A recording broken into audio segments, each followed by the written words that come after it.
नमस्कार मित्रांनो, आपण आता सावित्रीवनात आहे आणि या सावित्रीवनातील आयुर्वेदिक प्लांटमध्ये झाड मातीशी एकरूम होऊन अगदी पानं फुलांनी भरू लागलेले आहेत. त्यातलं पाहू शकता तुम्ही शेअर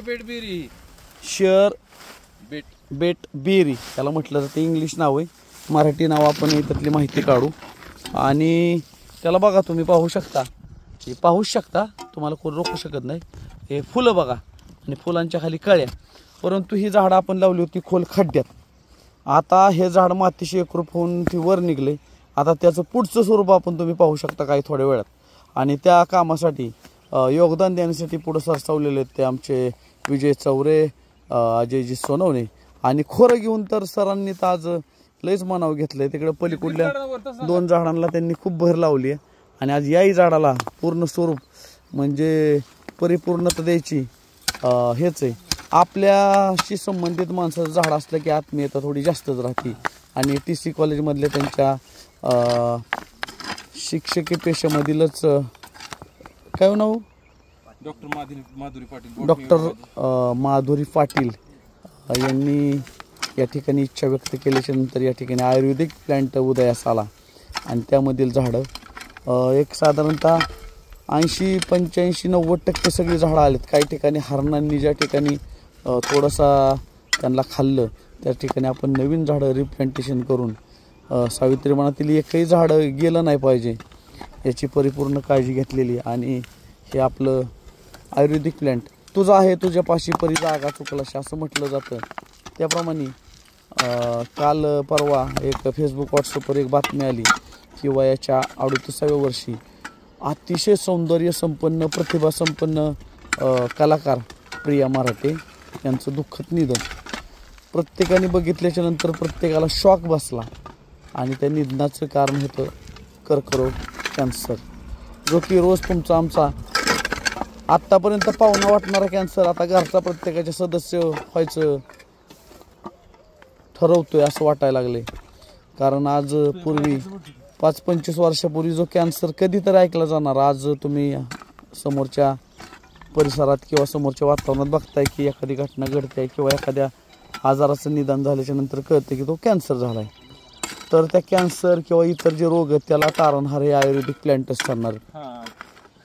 कर्करोग होतो त्याला प्लास्टिक महत्वाचं कारण नाही, प्लास्टिक तर आहेच. मधलं चहा, प्लास्टिक मधलं पार्सल, वेगवेगळ्या प्लास्टिक मध्ये जेवणाचे डबे नेतात, थोडस ती पण कारण आहे बरं का बऱ्यापैकी. परवा ती प्रिया मराठी गेल्याच्या नंतर किंवा आपण रोज बघतोया की माणसाला कसलंही व्यसन नसतं, काही नसतं, माणूस डिसिप्लिन राहतो तरी त्याला कॅन्सर का होतो. तर त्याचं कारणही तसंच आहे. सरांनी सांगितल्याप्रमाणे की आपण जो रोजच्या जीवनात प्लास्टिक, अरे किचनमध्ये एकदा तुम्ही नजर फिरवा आणि किती प्लास्टिक गोष्टी. त्याच्या पुढे जाऊन बघा, जे पाणी रोज पितोय आपण, चहा पितोय, टेम्परेचर तापलं आणि प्लास्टिक आणि त्या वस्तूचा संपर्क आला की अशा रोगांची निर्मिती होती. बिस्लरी वगैरे पाणी आपण एकदाच प्यायचं असतं ती आणि डिस्ट्रॉय करायची असती बाटली, पण आपण ती अनेक वेळा वापरतो, अनेक वेळा त्यात पाणी अनेक वेळा पाणी करून त्याचं ती परत होतं. किंवा घरातले प्लास्टिकच्या वस्तू असतात त्यात आपण गरम भाजी घेतो किंवा साध्या गायांना आपण पाणी ठेवतो प्यायला उन्हात. जास्त प्रमाणात अन्न कडधान्य वगैरे जास्त नाही ठेवत, कडधान्य नाही ठेवत पण हिरव्या पालेभाज्या. म्हणजे अशी अनेक कारण आहेत. आणि ते कारण माणूस आहे ना, म्हणजे आजार झाल्याच्या नंतर त्याच्यावरती दुःख व्यक्त करणार आहे, परंतु तो आजार का झाला किंवा त्याच्या उपाययोजना काय ह्याचा कधीच विचार करत नाही. तर त्या उपाययोजना किंवा त्याचं उत्तर या देशी झाडामधूनच मिळणार आहे. तर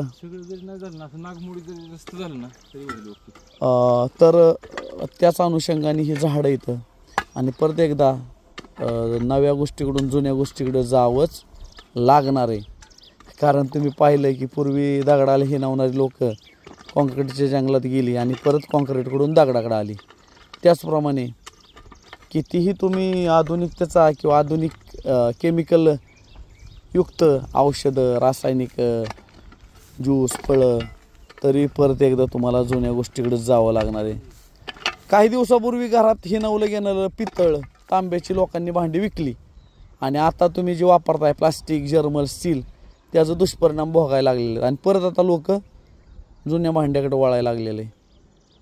म्हणजे जुन्या गोष्टीचा तुम्ही टाळूच शकत नाही. हां त्या ठीक आहे, त्यात तुम्ही मोडिफिकेशन करून किंवा सुधारणा करा, पण त्या गोष्टी टाळणं म्हणजे तुमच्या घरात आजाराला आमंत्रण देणं आहे.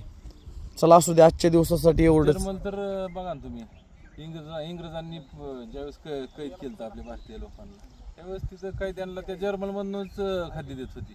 बरोबर आहे. निकृष्ट दर्जाचं आहे सगळ्या गोष्टी, त्रासदायक आहे शरीराला. जर्मन सुद्धा स्टीलमध्ये केलं तर काय अडचण नाही. तेच ना, स्टील जर्मन. परंतु सगळ्यात भारी काय हो, तांबे हा पितळ जे पूर्वी होतं ते लोकांनी सामान्य माणसाला परवडण्याजोगतं नाही राहिला आता. होतं ना. सुरुवातीचा काळ होता सर्वसामान्याच्या घरात होतं. पितळ असायचं आणि श्रीमंताच्या घरात स्टील असायचं अगदी अगदी. असं. आणि लोकांनी काय झालं, त्याचं महत्व नाही जाणवलं की विकून टाकणं. हा. परंतु म्हणतात कि खोटा सिक्का कभी काम आ सकता है, ये बता नहीं सकते. उसी तरह से दोस्तों, हमने आज इस सावित्री बन के मंच पर आपको थोड़ा सा अपना अभिप्राय डाला है, तो आप भी सोचिए, देखिए और कुछ अच्छा लगे तो लाइक कीजिए. ओके, धन्यवाद. वर्षातील 365 दिवसातील प्रत्येक सणाचं प्रतिबिंब सावित्रीबन. गणपती बाप्पाला काय आवडतं? फुल. फुल. कशाचं? जास्वंद. जास्वंद. अरे जगात भारी जास्वंद माझा सावित्रीबान. अरे वा वा. अरे आपल्या सावित्रीबानातील सौंदर्य जगात भारी. ओके. मोहमाया इसाळ यामध्ये काकानी मी फोटो काढला की आपला फोटो काढून घेतला. आणि बघा क्वालिटी बघण्यासाठी बघा कसं चाललंय त्यांचं. फोटो काढणं म्हणजे ही दोघं आहेत ना, जहाबाज. म्हणजे राजाभाऊ कसा आलाय? हा काढला. व्हिडिओ केला. हा स्टेटस ठेवावंच लागतं. अग बया, नाद करते काय, ठेवावं लागतंय.